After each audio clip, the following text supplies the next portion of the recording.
My name is Glen Darby, and I'm going to do my demonstrative speech on how to reline a spinning reel. And I'm currently going to show you my audience.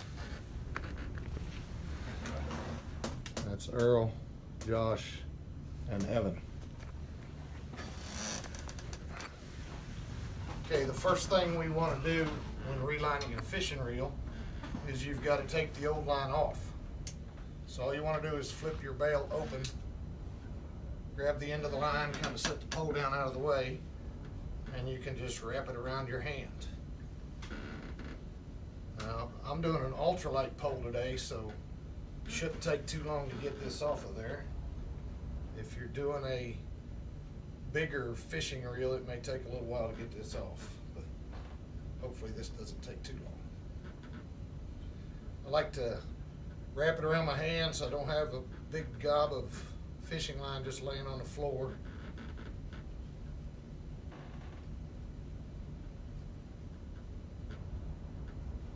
It's always good to reline your poles at least before each season that you're going to fish.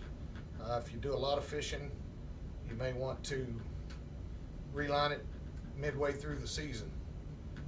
It could make the difference between catching a decent fish and it breaking the line, getting away. So definitely want to make sure your line's good. We're just about off now.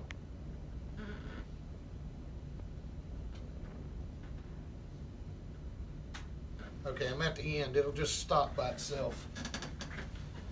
I always like to use nail clippers to clip the line off.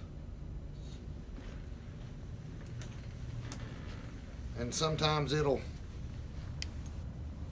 line will stay in there. You may have to take a pocket knife and catch the end of it, which looks like what I'm going to have to do here.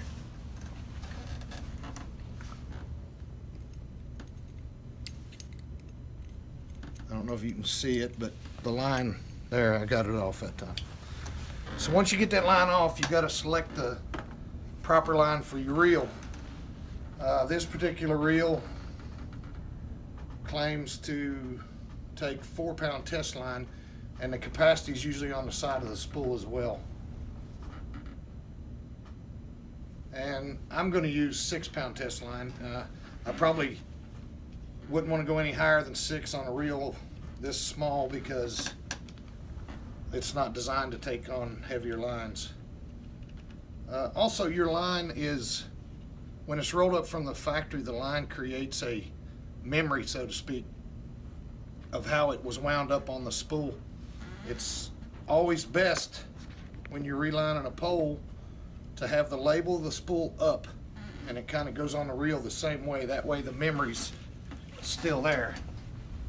So what you want to do is just feed it through the first eyelet for now and pull it down. Your bail still needs to be open. And what you want to do is basically wrap it around your spool like such, and just tie a normal square knot. That way it won't slip.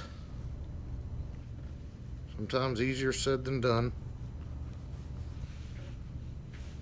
And tie it right around there, and then just do another one so it's good and tight.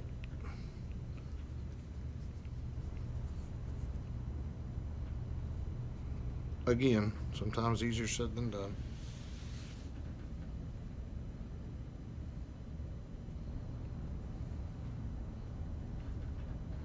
Sometimes a lot easier said than done.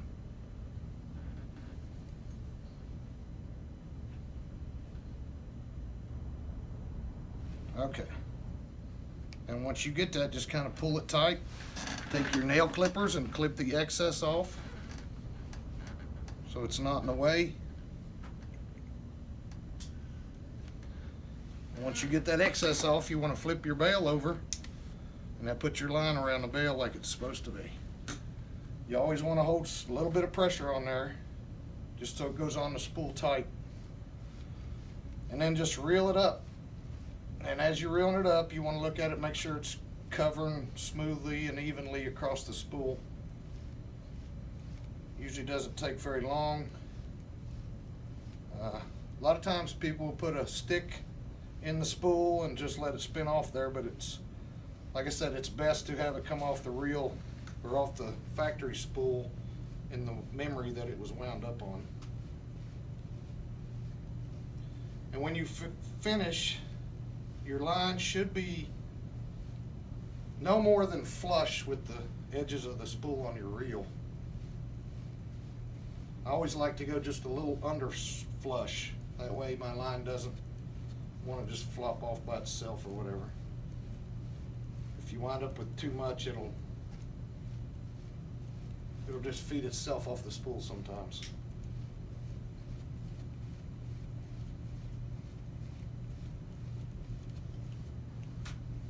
Okay, I'm just about to the top of the spool here.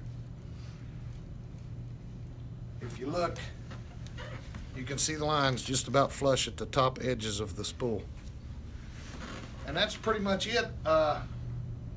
Once you do that, you want to just tie your line off on the eyelet of the reel somewhere so it doesn't just fall off there. And then whenever you're ready to go fishing, just tie your line on, you're ready to go. And this pretty much concludes my demonstrative speech of how to reline a spinning reel. Thanks.